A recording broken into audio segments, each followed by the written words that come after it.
We light the first candle in honor of Christianity. Now we have received not the spirit of the world, but the Spirit which is of God, that we might know the things that are freely given to us of God. We light the second candle in honor of Judaism. We must conclude that nothing is outside of God. This applies to everything that exists, large and small. They exist solely through the divine energy that flows to them and clothes itself in them. So divinity flows and inheres in each thing that exists.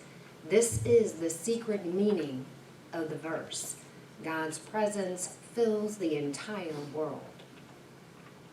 We light the third candle in honor of Sufism. Your heart is a polished mirror. You must wipe it clean of the veil of dust that has gathered upon it, because it is destined to reflect the light of divine secrets. We light the fourth candle in honor of Hinduism. The mind is susceptible to suggestions. It learns whatever you teach it. We light the fifth candle in honor of Taoism.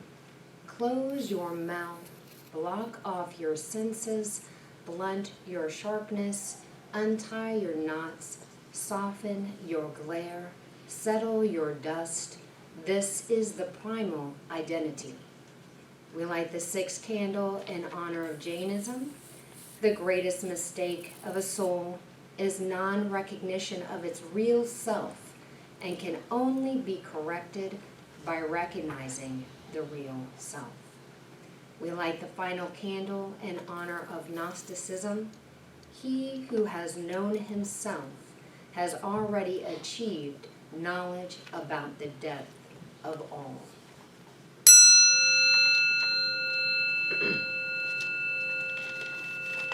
January's theme, Thrive, Getting Grounded, What the Mystics Have Taught.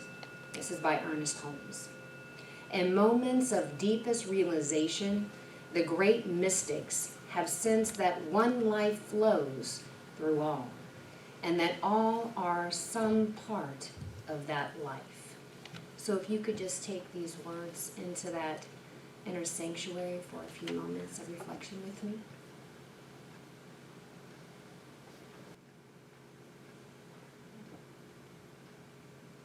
So I'm knowing that the flow of this power moves through us, as us, and around us. It is that very essence of our truth, of our soul.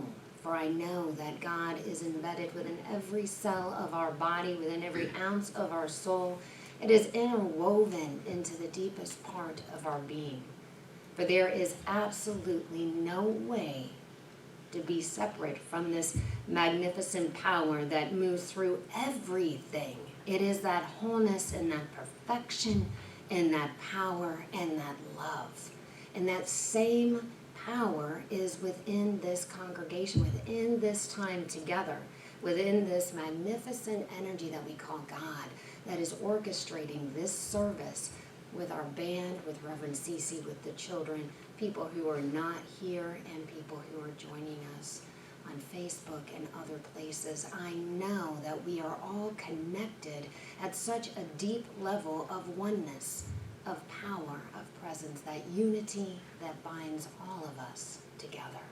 And I give such thanks for this. Thank you, thank you, thank you, God. And together we say, and so it is. Thank you. This is my favorite subject in the whole of Ernest Holmes' writings. My favorite is when he talks about what the mystics taught. In today's reading, he says, in moments of deepest realization, the great mystics have sensed that one life flows through all, and that all are some part of that life. That is the foundational statement of all that we teach here, of our philosophy. It's the underlayment for everything else. Everything else kind of rises up from that. And he arrived at his whole way of seeing, Ernest Holmes did, by studying what the mystics taught, by going deeply into it. And it begins with this idea that one life flows through all, and that all are some part of this life. Saint Bernard of Clairvaux called it unio mystica, the mystical union. And this mystical union is one of the things that shows up in almost every recorded, every record of a mystical experience by anyone, that anyone ever had. You know, I find it over and over and over in reading what the mystics taught. Julian of Norwich, you know, she had some wonderful visions, and after one of them she said, greatly we ought to rejoice that God dwells in our soul, and more greatly we ought to rejoice that our soul dwells in God. In my vision I saw no difference between God and our substance, but as it were, all God, all the divine. And the Hindu mystics who developed the Upanishads, which was the second great development of Hindu spirituality, they focused on the personal self becoming one with the higher self, the Atman, the cosmic self, and then that cosmic self becoming one with the Brahman, which is the essence of everything, the divine essence. And in the Chandogya Upanishads, or in that particular Upanishad, there is a man named Udalaka, and he's instructing his son in mystical things. And he tells him about his own experience of the ultimate reality. And he says, this ultimate reality is the essence and self of all. And then he says, Tat Tvam Asi, thou art that, my son. There is only that ultimate reality, and we are all of it. And Meister Eckhart, who's probably my favorite Christian mystic in the 13th century, wrote, the eye through which I see God is the same eye through which God sees me. My eye and God's eye are one eye. One seeing, one knowing, one love. I love that. And then we come to some more modern mystics. Thomas Merton, for example, in 1958, in the middle of Louisville, Kentucky, he wrote, in Louisville, at the corner of 4th and Walnut, in the center of the shopping district, I was suddenly overwhelmed by the realization that I loved all those people, that they were mine and I was theirs, that we could not be alien to one another even though we were total strangers. This sense of liberation from an illusory difference was such a relief and such a joy to me that I almost laughed out loud. There was no way of telling those people that they're all walking around shining like the sun. I love that record of a mystical experience. It is a momentary experience of oneness with everything.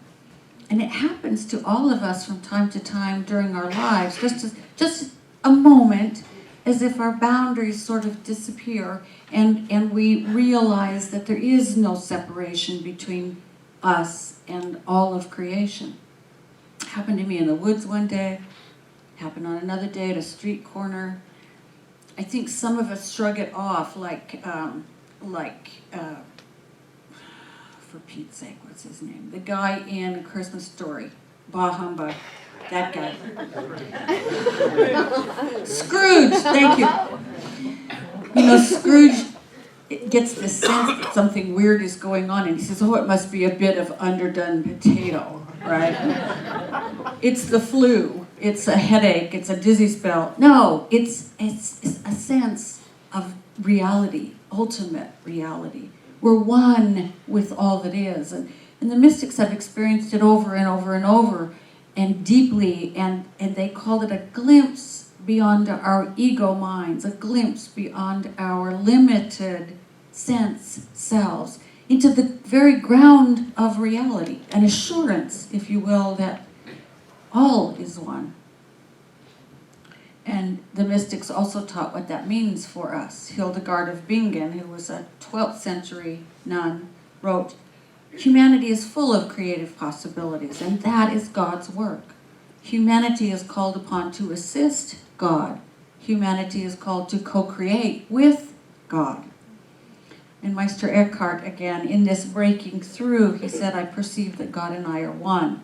Then I am what I was, and then I neither diminish nor increase, for I am then an immovable cause which moves all things. Not because of what we do, but because of what we are. What we are, that's what allows us to be that immovable cause, co-creator with God. And the third thing that the mystics teach is that we are immeasurably and irreducibly loved, every single one of us, by the ground of all reality, that which we call God. Rumi, the Persian mystical poet, wrote, "Make everything in you an ear, each atom of your being, and you will hear at every moment what the source is whispering to you, just to you and for you, without any need for words. We all are the beloved of the beloved. And in every moment of your life, the beloved is whispering to you exactly what you need to hear and know." Meister Eckhart. For however devoted you are to God, you may be sure that God is immeasurably more devoted to you and has incomparably more faith in you. That's good news. That is good news. St. Augustine said God loves each of us as if there were only one of us. So, this is really what the mystics taught. There's one, and we're all part of it, and we are completely beloved by it, inseparable from its love. We're here to co-create with that and to be the divine presence right where we are. That's how we become that immovable cause. One more Meister Eckhart quote. He is my fave. He said, "Whatever God does, its first outburst is always compassion." Gives us a way right there to understand what it means to be this. The first outburst is always compassion. And I've been reading 2 books by a man I consider not only to be a current mystic, but a saint. He is a saint in the highest use of that word. His name is Father Gregory Boyle, and his first book that I just read for the 4th time is Tattoos on the Heart. He's a Jesuit priest, and he served for 32 years in the part of Los Angeles that is known to have the highest incidence of gang activity and gang violence in Los Angeles. And the book is about his relationship with gang members and what he's learned from them.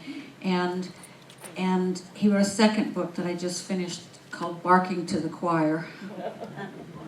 And the reason it's called Barking to the Choir is because the gangsters' nickname for ones that they consider their friends is Dog, right? "Hey Dog, how you doing?" So they call him G-Dog.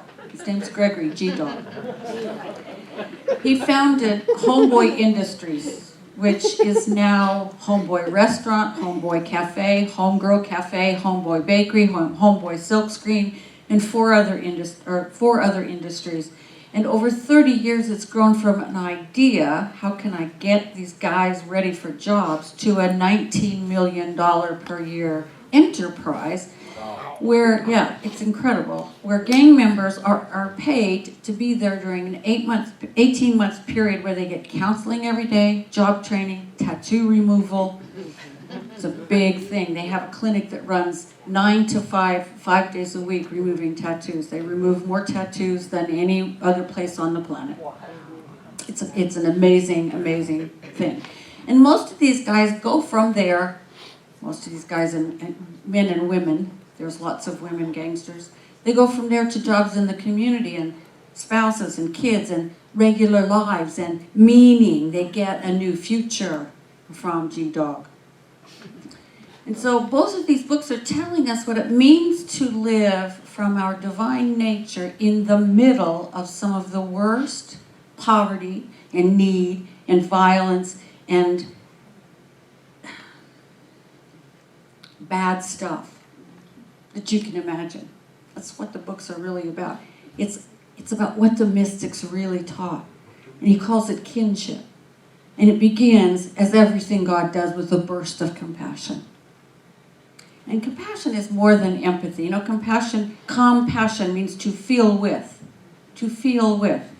And Father G gives the best definition of compassion I think I've read. He said, compassion hopes not only to put a human face on the gang member or any other marginalized person or any person we have difficulty loving. Not only to put a face on that person, but to recognize our own wounds in the broken lives and the daunting struggles of the men and women we meet. We have to recognize our own wounds in that. And I'm going to tell you a story as to why in a little bit. And he talks about these tattooed and violent and angry gang members that he works with every day, and about the rest, their mothers, the poor people that they live among, their mothers and their little brothers and their little sisters and their cousins. And he talks about, you know, how it allows people to see their own wounds as they're reflected back to us.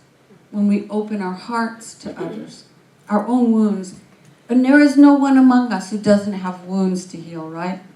Every one of us does, to one extent or another. As we open our hearts, they reflect back to us our own wounds. And the stories are very powerful when they're told about people in these terrifically dire straits, but they apply to us as well, right where we are. And in embarking to the choir, which I just love, Father G tells the story of one of his youngsters, his name's Sergio, probably 20. Now, right, I think at the time of the story he's 24 or 5, and he's working now full-time on the substance abuse team at Homeboy Industries, because as you can imagine, there's a lot of substance abuse going on. And Father G takes 2 homies with him when he goes to give talks. And so Sergio was one of the homies that he took with him, and he said to Sergio, there's 1,000 people. It's at Gonzaga University. There's 1,000 people. And he tells Sergio to stand up and tell his story and to take his time. Sergio gets up in front of the 1,000 people and he says, I guess you could say my mom and me, we didn't get along so well. I think I was 6 when she looked at me and said, why don't you just kill yourself? You're such a burden to me. And the whole audience did exactly what you did. And he went, no, it sounds way worser in Spanish. And then he continues, you know, he says his mother, when he was 9, his mother drove him into the deepest part of Baja California and left him at an orphanage. She said, I found this kid. She left him there and drove away. And it took his grandmother 90 days to find out from the mother where she dumped the kid. So Grandma went and rescued him after that. And then he said, my mother beat me every single day until my back was bloody, with things you can imagine and things you can't imagine. He said I wore 3 t-shirts to school. 1 because the blood seeped through, 2 because you could still see it. The 3rd t-shirt you couldn't see any blood. And he said, I wore 3 t-shirts well into my adult life because I was ashamed of my wounds. I didn't want anyone to see them. But now, he said, I welcome my wounds. I run my fingers over my scars. After all, my wounds are my friends. How can I help anyone else heal if I don't welcome my own wounds? That's one of the deepest mystical teachings I've ever heard. Compassion leads us to the place where we can welcome our own wounds so that we can then become better at walking with others as their wounds heal. Isn't that really what we're all walking each other home, Ram Dass said. And part of that walk is that we walk with people who are just hurting like we can't even imagine. And at other times they walk with us. When our wounds are making us feel like we'd rather just check out. That's what it's really all about. This kind of deep compassion begins when we do one of the really hard things that Ernest Holmes and the other mystics taught us. And that is when we see the divine not only in ourselves, but in everybody else. Everybody we meet. And it's hard because we've been trained And we believed for so long that there's me and you. I'm separate from you. There's them and us.